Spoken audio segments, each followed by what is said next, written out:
De la palabra del Señor. En el principio damos gloria a Dios Padre, Hijo y Espíritu Santo. En el principio era el verbo, y el verbo era con Dios, y el verbo era Dios. Padre, gracias te doy por esta palabra, Señor.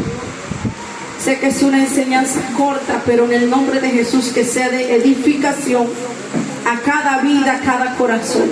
Cada niño, hombre y mujer pueda recibir esta palabra, pueda sentir ese gozo inefable en su vida.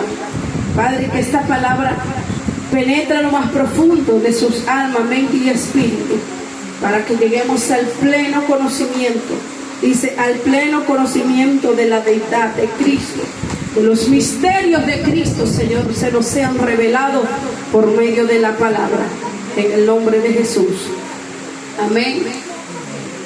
Amén y amén. Puede sentarse.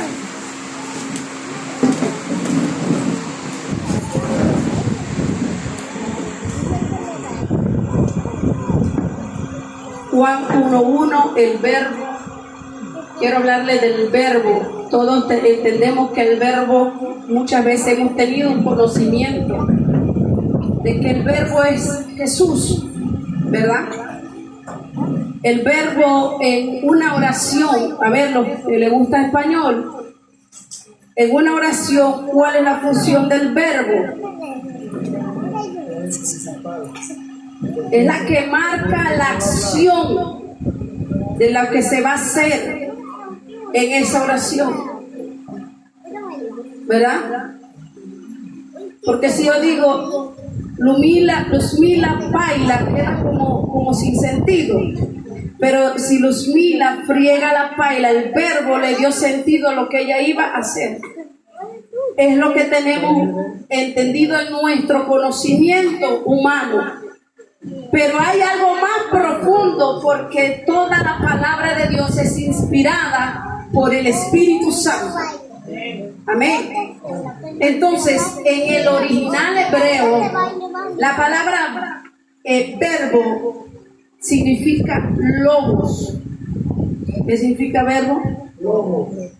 Y el significado de logo es, escuchen, algo dicho, inclusivamente el pensamiento, por implicación también razonamiento, que quiere decir facultad mental, y por último tiene como significado la expresión de Cristo, o sea, la mente de Cristo. Entonces podemos decirlo en una sola oración, que el verbo es una implicación de tu espíritu, que es el pensamiento. El verbo o el logos, el verbo significa logo, es la implicación de mi espíritu. Y mi espíritu, no solamente creemos que tenemos el cuerpo, el alma, y que el espíritu está como aquí adentro, no, hermano. El espíritu también está en nuestra mente. Se lo pruebo bíblicamente, porque creo que si el espíritu no hubiese sido en la mente, Pablo no dice lo que escribe en Efesios 4:23. Pablo dice: renovaos en el espíritu de vuestra. ¿Por qué no dijo renueva el espíritu de nuestra carne? Porque la carne no tiene espíritu. Pero la mente es puramente espiritual, por decirlo así. La mente es exclusivamente espiritual. La mente suya no es materia gris, como los científicos, la ciencia ha dicho que la mente es materia gris. No, hermano, la mente es espiritual. Porque la mente se puede discernir, y no nada carnal o natural, ¿cómo le explico? Ninguna parte de nuestro cuerpo podría ser discernida si no fuera espiritual. Porque Pablo dice: el espiritual discierne las cosas espirituales. Y cuando hablamos de la palabra de Dios, que es como espada de dos filos, Hebreos 4:12 empieza a describir qué es la palabra, y entre eso dice: y discierne los pensamientos y las intenciones del corazón. Entonces, en la mente Donde están los pensamientos, donde está el conocimiento, está el espíritu también del hombre.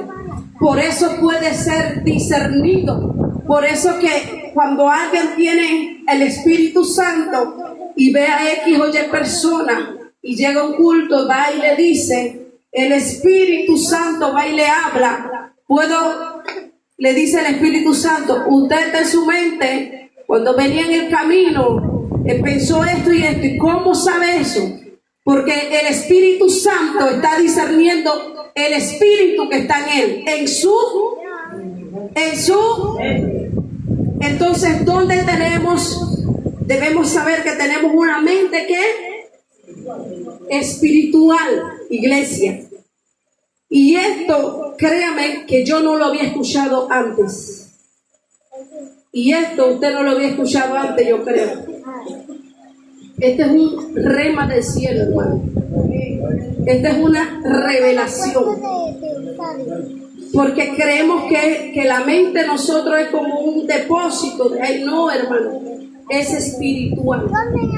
Porque puede ser discernida por un hombre espiritual, por el Espíritu Santo. Amén. Porque Él conoce los pensamientos. Ahora le voy a hacerle una ilustración. Vamos a leer Isaías 14, 12. ¿De qué habla ese capítulo? ¿Alguien sabe? De la caída de Satanás. Satanás, escúcheme un momento antes de leer. Fue lanzado o fue tirado del cielo a causa de sus pensamientos. Amén. Lo que hizo que Satanás fuera descubierto fue por lo que pensaba. Porque él no fue que dijo voy, no, ya Dios conocía lo que estaba pensando, lo que estaba meditando en su mente, en su espíritu. Amén. Leemos el versículo 12 y 13. ¿Cómo caíste del cielo, oh lucero, hijo de la mañana? Cortado fuiste por tierra, tú que debilitabas a las naciones. Tú que decías en tu corazón, subiré al cielo en lo alto junto a las estrellas y levantaré mi trono. Las estrellas de Dios, levantaré mi trono en el monte del testimonio, me sentaré a los lados del norte. Escuche.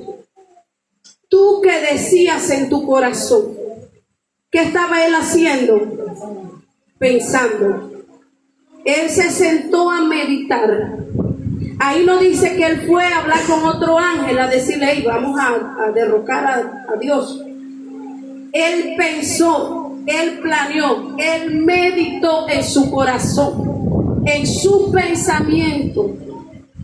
Yo subiré al trono, me sentaré junto a las estrellas de Dios.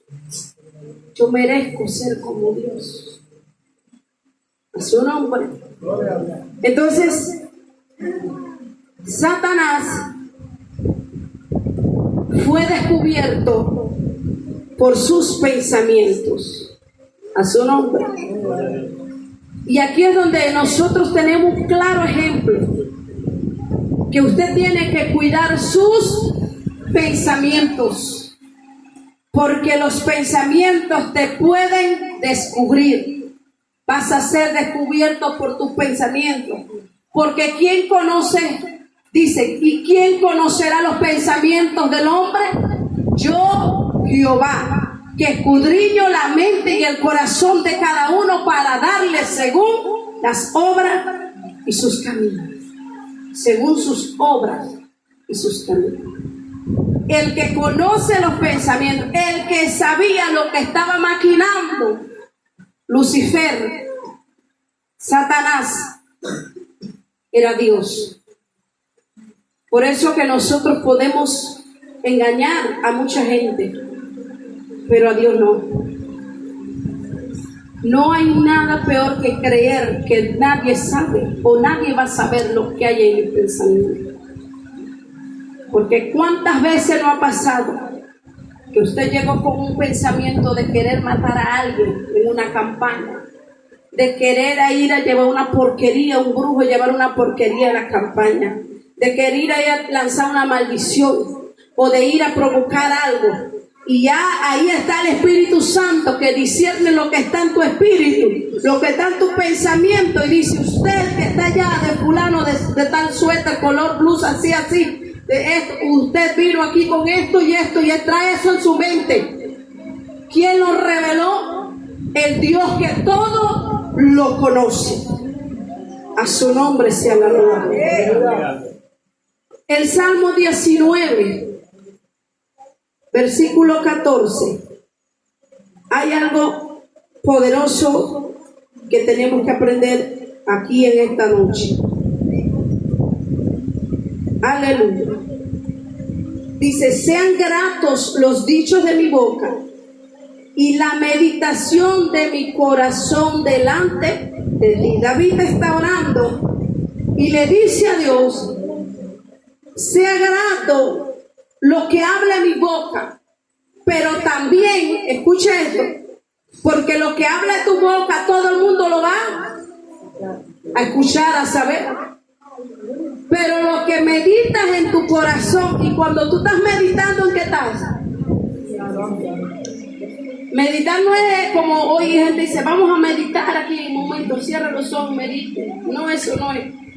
Vamos a meditar, no. Vamos a meditar porque se le vayan los dolores de cabeza y estire la cabeza, tres para atrás, tres para adelante y sacude. No, eso no es de lo que habla la meditación.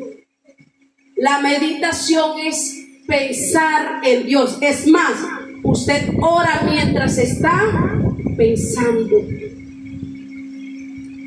Es más, antes de que usted vaya a su lugar de oración y arrodillarse, usted mientras estaba aquí, usted dijo: ¿y a cuántos le ha pasado? Me voy a ir a orar y le voy a pedir a Dios por esto, y le voy a decir así. Cuando usted llegó allá, ya Dios sabía todo lo que tú ibas a decirle.